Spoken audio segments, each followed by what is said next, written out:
Je, ni kweli kwamba ubatizo wa kuzamishwa kwenye maji mengi ndio ubatizo pekee unaokubalika? Kwanza kabisa, Kanisa Katoliki linaamini kwamba ubatizo ni sakramenti iliyowekwa na Yesu Kristo kwa kuondoa dhambi ya asili na dhambi nyingine kama zipo na adhabu ya dhambi.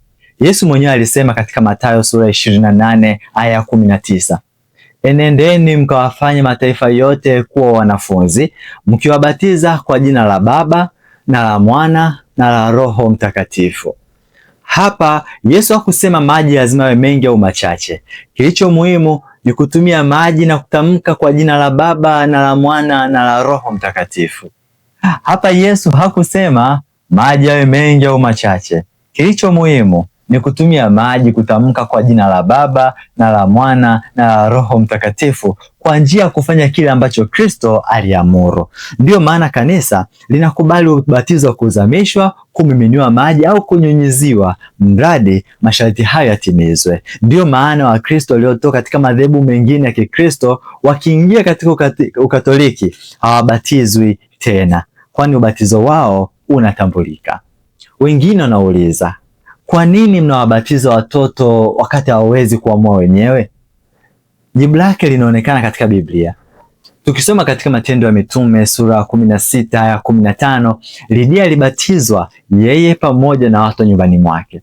Pia katika Matendo ya Mitume sura 16 aya 33, askari wa gereza naye alibatizwa yeye pamoja na wote nyumbani mwake. Biblia isemi watoto walitengwa. Zaidi ya hayo, ubatizo ni neema ya Mungu, si tu ishara ya uamuzi wa mtu.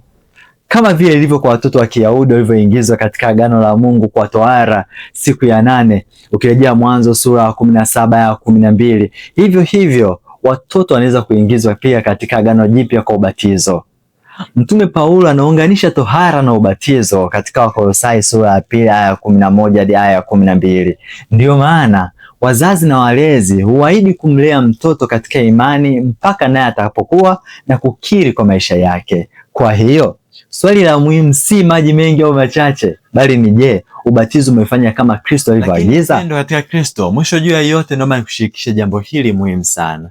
Ndoto yangu ni kuendelea kutengeneza maudhui ya Kikatoliki yenye ubora mkubwa zaidi ili yawafikie watu wengi zaidi. Kwa sasa niendelea kujiandaa kupata baadhi ya vifaa ili kuboresha huduma hii ya uinjilishaji.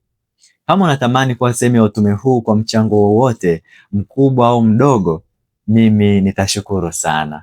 Kama uwezi kuchangia kwa sasa, kushirikisha video hii na kuniombea ni msaada mkubwa pia.